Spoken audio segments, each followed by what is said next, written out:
یہ لکھا ہے کہ حضرت عمر فاروق رضی اللہ تعالیٰ عنہ کے دور میں بھی کس طرح کا واقعہ پیش آیا۔ وہ ایک نوجوان تھا، حسین و جمیل تھا، اللہ نے حسن عطا کر رکھا تھا بڑا۔ اس نے جب بھی نماز پڑھنے کے لیے آنا نا تو راستے میں ایک عورت تھی، اس کی نظر پڑتی، اور یہ کہا گیا ہے کہ جو نظر ہے یہ شیطان کے تیروں میں سے ایک تیر ہے حضرت، اسی لیے تو حضرت جی نظریں جھکا کے چلنے کا حکم دیا گیا ہے، کیونکہ جو نظر ہے یہ شیطان کے تیروں میں سے ایک تیر ہے حضرت جی۔ پڑھ تو یہ ایک دفعہ جاتی ہے لیکن کتنی دنوں تک حضرت اس نظر کا جو اثر ہے وہ دل سے نہیں جاتا حضرت۔ اپنی نظریں بڑی سنبھالو حضرت، اپنی نظریں بڑی سنبھالو حضرت۔ وہ اس کی تو نظریں پاک تھیں لیکن راستے میں ایک عورت تھی، اس کی پاک نہیں تھی۔ اس نے آتے جاتے جاتے آتے آتے جاتے اس کو دیکھنا، شیطان نے اپنا کام کرنا شروع کر دیا۔ اس نے ایک دن کیا کیا، اس نے اپنی خادمہ سے نا اپنی خواہش کا اظہار کیا، میرا دل کرتا ہے کہ اس نوجوان سے نا تنہائی ملے، لیکن ملے تو ملے کس طرح۔ وہ جو خادمہ تھی ذرا پکی عمر کی تھی، اس نے کہا یہ تو کوئی مشکل کام نہیں ہے، آج ہی رات کو بات بنا دیتی۔ وہ جب عشاء پڑھ کے وہ نوجوان مسجد سے نکلا نا، وہ خادمہ راستے میں کھڑی ہو گئی، اس کو روک لیا، اس کو 2-3 احادیث سنائیں، 2-3 آیات مبارکہ سنائیں کسی کے کام آنے کے حوالے سے۔ ہمارے گھر میں مرد کوئی نہیں ہے، کچھ وزنی سا سامان اٹھانا ہے، اگر آپ اٹھا دیں تو بڑی نوازش ہوگی، اللہ راضی ہوگا، اللہ کے رسول راضی ہوں گے، کہ کوئی مسئلہ نہیں۔ اسی طرح ہوا حضرت، وہ گھر لے گئی، پچھلے کمرے میں لے گئی، وہ جیسے کمرے میں داخل ہوئے وہ عورت پہلے موجود تھی، اس نے جناب اندر سے چٹکنی لگا لی اور اس کے سامنے اپنی خواہش کا اظہار کیا۔ جیسے میں نے کہا نا بڑا مشکل موقع ہوتا ہے، لیکن وہ نوجوان ہماری طرح کا نوجوان نہیں تھا، وہ قرآن والا نوجوان تھا، اس کا تعلق قرآن سے مضبوط تھا۔ اس کو یہی آیت یاد آئی، وَلِمَنْ خَافَ مَقَامَ رَبِّهِ جَنَّتَانِ، جو اپنے رب کے حضور کھڑا ہونے سے ڈر گیا، موقع بھی تھا، طاقت بھی تھی، عمر بھی تھی، خواہش بھی تھی، پھر بھی ڈر گیا، نہیں نہیں نہیں میرا اللہ دیکھ رہا ہے، میں کل اپنے اللہ کے حضور کون سا منہ لے کے جاؤں گا، کس طرح اللہ اور اللہ کے رسول کی بارگاہ میں کل جاؤں گا، سارا کچھ کر سکتا تھا، کوئی تیسرا نہیں تھا، لیکن کیا نہیں، میرا اللہ دیکھ رہا ہے۔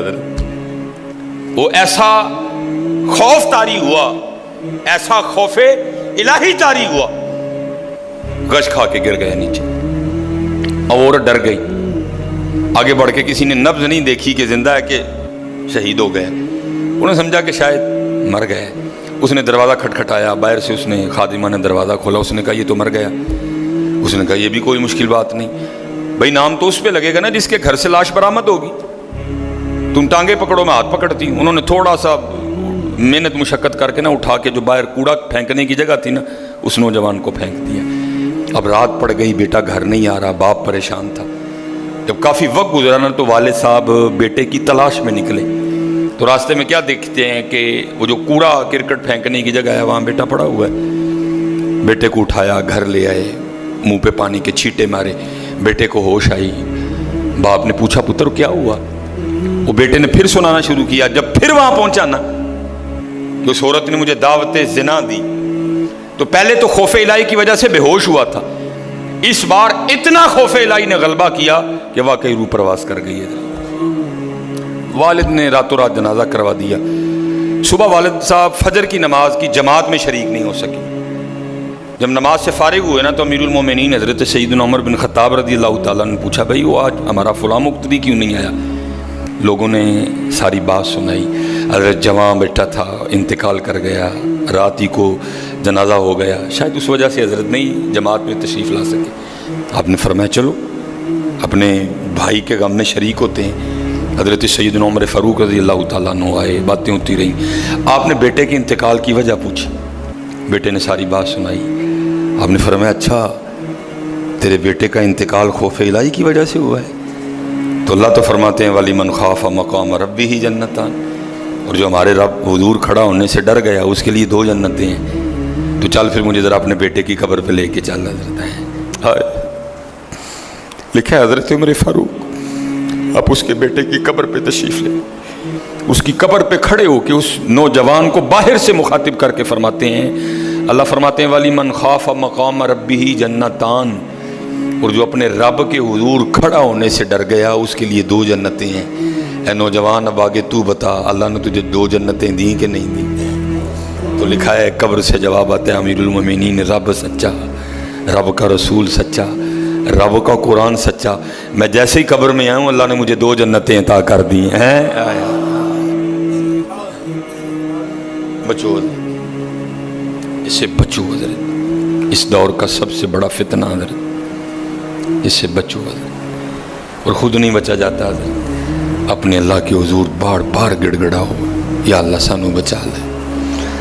اور پھنسایا حضرت ہمیں انہوں نے اس طرح ہے، ہمارے معاشرے کو انہوں نے اس طرح کا بنا دیا ہے کہ یہاں زنا بالکل بری چیز نہیں سمجھی جا رہی، لوگ فخر سے بتاتے ہیں، اور یہ قرب قیامت کی نشانی ہے۔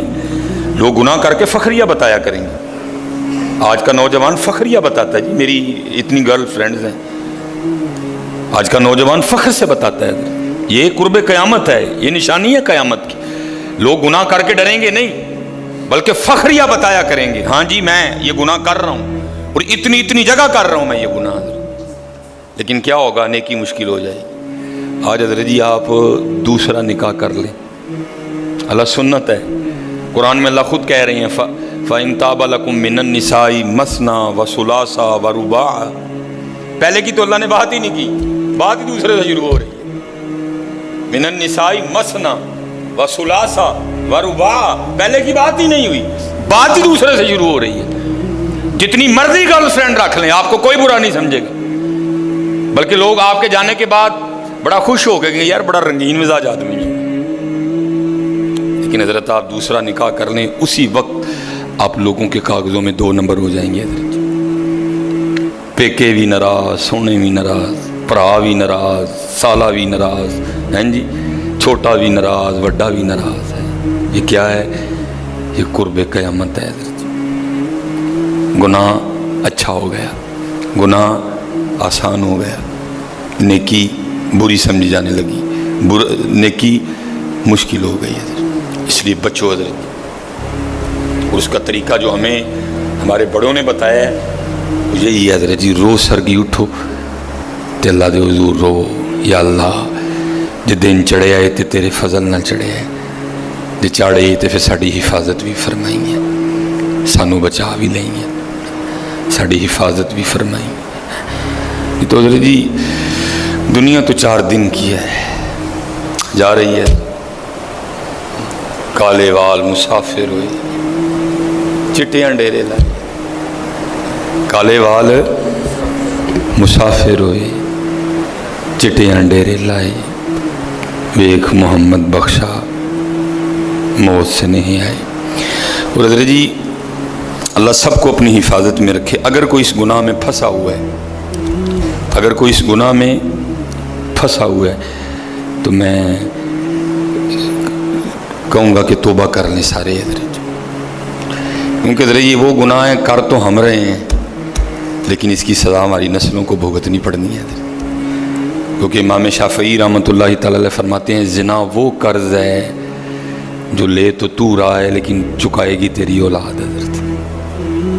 زنا وہ قرض ہے جو لے تو رہا ہے لیکن چکائے گی تیری اولاد حضرت۔ اس لیے حضرت جی اپنی اولاد کے لیے، اپنی بیٹیوں کے لیے، اپنی بہنوں کے لیے گڑھے نہ کھودو حضرت، اس سے بچو حضرت، اس سے بچو۔